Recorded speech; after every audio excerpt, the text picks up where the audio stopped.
you think?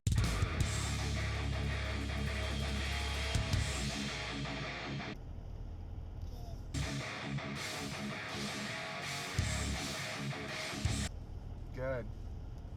Good morning, everybody. It's Tuesday morning, November 5th, 2019, and I'm headed into work for the day. And last night I was really exhausted, so I only got maybe about 5 hours of sleep, maybe, Sunday night.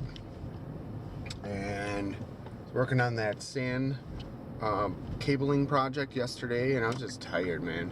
So Grant and I, we just kind of sat downstairs, chilled, watched a movie, and I played on my laptop.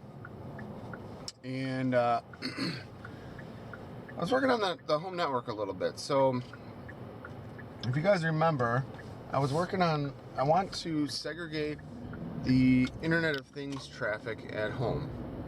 It's kind of like a best practice, and it's just a good thing to do.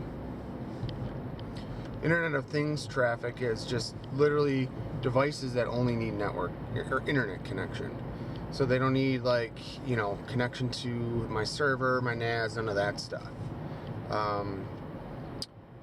As opposed to internal network stuff. So I run Plex. It's a media server out of the house, and I actually have inside the house traffic that needs to see my server to be able to stream Plex. So that's kind of the difference. But I don't know, a couple days ago, I think what day was that, Saturday maybe or something, I was playing with the network stuff, and I set up a VLAN, and I was running, or I enabled DHCP on it, so it has its own block of IP addresses, and I believe I even ran DNS on it. Excuse me. So, man, my throat is dry.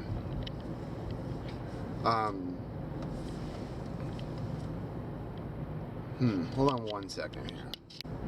Alright, that's better. I needed to get some water, and it was just out of reach, so I was able to get it to pull over.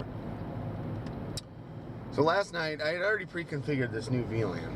And so last night, I was like, let's turn this thing up and see what happens. So I was doing some tests. So what I don't understand, with normal VLAN traffic, it's tagged traffic, but it can still see everything else. It's very weird. I guess you need to tag the traffic so that way you can set up rules that shape it however you want. Without that tag, VLAN tag, you can't identify which traffic belongs to what VLAN or anything like that. So I guess that makes sense when I think of it that way. So I broadcasted this, or I changed the IoT Wi-Fi broadcast to run this VLAN, this new VLAN, and confirm that it's working. So it's handing out IPs from that new VLAN subnet, and right now I haven't done any traffic shaping type stuff or anything like that. So I'm running 3 different SSIDs, and all 3 are shooting out their own IP pools. So, and they're completely different subnets and everything. So one's a 192.168, one is a 69.1, and the other one's a 100.1. So that way I know if you get an IP from either of those ranges, then you should be locked into that VLAN. So it's a little simpler to do it that way. So then the next step will be ultimately to start working on like the firewall NAT rules. NAT stands for NAT, Network Address Translation, where you do something on the network, and it tells you where to go, or dictates where to go and stuff like that. So they call it natting. It works similar to like how like a firewall would work in terms of what you can do, what you can't do, stuff like that. So that was the first step, and I know it seems trivial, but I've never done anything like that with networking ever, and that makes me kind of excited when it works. It's cool. It's the most basic of basic stuff, but until you see it in action, you don't really know if it's going to work. So I was having a little bit of issues yesterday, and I'm not really sold on Unify's way of doing things with their VLANs and all that, and their software is still kind of shitty. But I made the change, got it to work, and tested it out. My dad was home. He had his laptop, and he was able to get a new IP address, and he was up and away running. And then my mom came home, and her phone and her laptop, when she fired that up, all got new subnet IP addresses from the VLAN IP pool. So pretty cool stuff. And I'll leave it like that. I'll probably leave it like that for days and just kind of check on it periodically and stuff.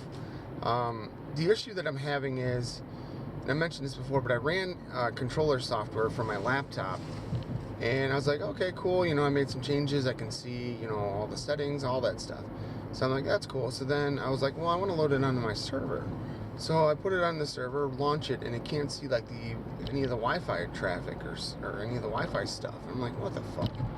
So I'm like, well, that's not really good. I'm like, what the hell? So I haven't quite figured that out. I might need to call for support or something and see, like, all right, guys, what the hell is going on here? Because, like, let's say there's an issue with the home network. I can't configure it. Any of the Wi-Fi stuff I can't configure unless I'm home with my laptop running that software.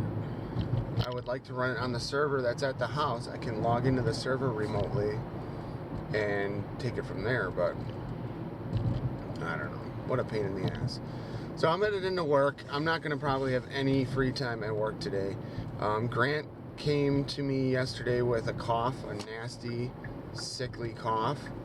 So it's going to be a race to try to get all this shit done at work before I get sick. Because, yeah, this one doesn't sound so good. So, blah. Tonight, it's Tuesday, so tonight, 7 o'clock, they're doing a special Little Mermaid broadcast on TV. And it's, I don't know if that's ABC or what. It's all sponsored by Disney and shit. But, they're gonna do like split screen or something with like the original cartoon movie playing on one side, and then a live action performance on the other side. And there's some big names: Queen Latifah, John Stamos. I don't know who else. But yeah, so stay tuned for more.